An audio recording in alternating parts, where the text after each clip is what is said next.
9 signs na red flag ang isang tao. Makinig ka para malaman mo. Number 1. Laging may sikreto. Nagde-delete ng messages, ayaw ipakita ang cellphone niya, ibig sabihin, mayroon siyang itinatago sa'yo. Number 2. Inconsistent. Mabait ngayon, malamig bukas, laging may dahilan para hindi magparamdam. Laging may palusot. Number 3. Manipulator. Binabaligtad ka, ginagawang kasalanan mo ang mali niya. Gaslighting ang tawag doon. Number 4. Immature sa away. Pag nagka-problema, bigla na lang nawawala, tatahimik o aalis. Hindi niya kayang pag-usapan ng maayos. Number 5. Nagsiselos sa pag-unlad mo. Naiinis kapag ma-accomplishment ka o napagtagumpayan na isang bagay. Hindi masaya kapag umaangat ka. Number 6. Mahilig makipaglandian sa iba. Friendly lang daw pero may kilig. May palihim na chat. May tinatago na connection. Cheating na iyon. Hindi man physical kundi emotional. Number 7. Control freak. Lahat ng galaw mo ay may issue.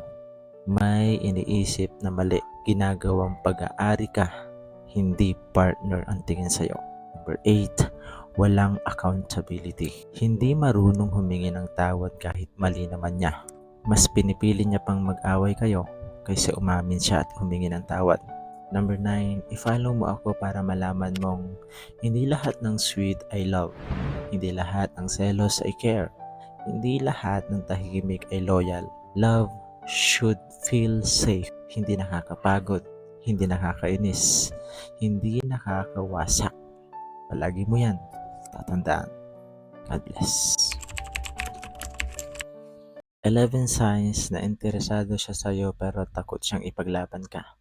Makinig ka para malaman mo.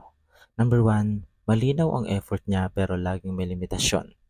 Nagpaparamdam, nag-aalala, at lagi kang inuuna sa mga simpleng bagay. Pero pag usapan na ang commitment o kayo ba, bigla siyang umaatras. Number 2. Malambing siya kapag kayong dalawa lang.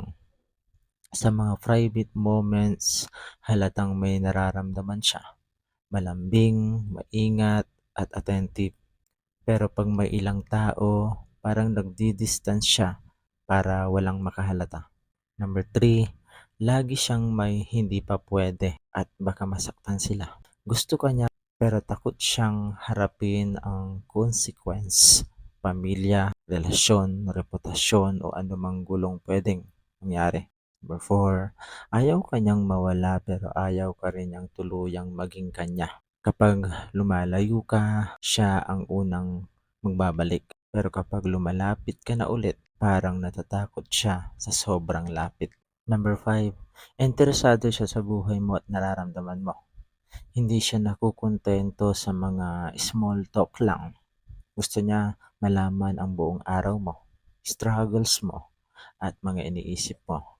Pero hindi niya kayang ilagay sa label ang connection ninyong dalawa. Number 6. May halata kang pag-iingat. Na-appreciate ka niya pero halata mong nagbabantay siya ng mga line. Parang may gusto siyang sabihin pero laging hindi niya tinutuloy. 7. Yung tingin niya may gusto, may takot. May kita mo sa mata niya na may feelings pero may halong pangamba. Parang gusto kanyang piliin pero hindi niya alam kung paano. Number 8. Hindi kanya sinasagot kapag tinatanong mo kung ano kayo. Hindi dahil sa wala siyang nararamdaman, kundi dahil takot siyang ipaglaban ka kapag umamin siya. Pinipili ka niya sa puso niya pero hindi niya maipakita sa mundo. Sa loob-loob niya, ikaw lang ang gusto niya. Pero sa totoong buhay, hindi ka niya kayang ipaglaban. Hindi ka niya kayang bitawan pero hindi ka niya kayang panindigan. At ito yung pinakamahirap. Pinapahalagahan ka niya pero hindi niya kayang tumaya para sa'yo. Number 11. I-follow mo ako para malaman mo ang iniisip mong tao. Habang pinapanood mo itong video ay interesado siya sa iyo pero takot siyang ipaglaban ka. Tandaan mo yan. God bless. Kapag may jowa kang seloso o selosa, ingatan mo na iyan. Yung tipong daig pa ang pulis kung mag-imbestiga. Yung tipong kapag may nag-chat sa'yo, akala niya ipagpapalit mo na siya. Yung tipong pinagbabawalan kang sumama kung kani-kanino, lalo na kapag hindi niya kilala. Ang swerte mo na sa ganyang jowa, tapos sorry, I love you at paglalambing mo lang ay okay na ulit agad siya. Pero 'di ba, ang sarap sa pakiramdam na pinaparamdam at pinapakita niya lang na natakot at ayaw kanyang mawala. Ayaw kanyang mawala at mapunta sa iba at makita kang sumaya sa piling ng iba. Kaya kapag may partner kang seloso o selosa, huwag mo nang pakakawalan pa. Ang pagsiselos ay hindi ibig sabihin ay immature ka. Natural lang iyan kasi gusto mo siyang ingatan. Huwag lang sobra kasi lahat ng sobra ay nakakasama. Tandaan mo yan. God bless. Minsan, okay lang maghintay. Basta tamang tao ang hinihintay. May mga taong darating sa buhay mo kasi na hindi mo inaasahan pero babaguhin ang pananaw mo sa pag-ibig. Dumating ka sa panahong akala mo tapos na ang lahat. Pero bigla kitang ginustong hintayin. Parang biglang nagkaroon ng kulay ang bawat araw sa buhay mo. Hindi mo naman hinihinging sagutin kanya agad o pantayan ang nararamdaman mo.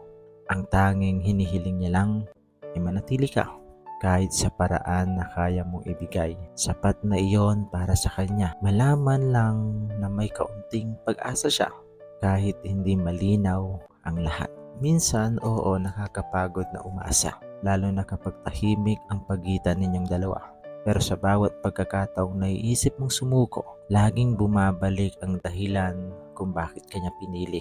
Kasi ikaw pa rin ang gusto niyang hintayin. Hindi dahil kailangan kanya, kundi dahil totoo ang nararamdaman niya sa'yo. Kaya kahit walang kasiguraduhan, patuloy pa rin siyang maniniwala na darating ang araw na pareho na ninyong sasabihin na kayo na magmahalan na kayo sa isa't isa at manatili hanggang dulo. Hanggang sa dumating ang panahong iyon, mananatili ka sa kanya. Tahimik pero tapat dahil hindi mo kayang bitawan ang taong handa mong hintayin kahit gaano pa katagal. Tandaan mo yan. God bless.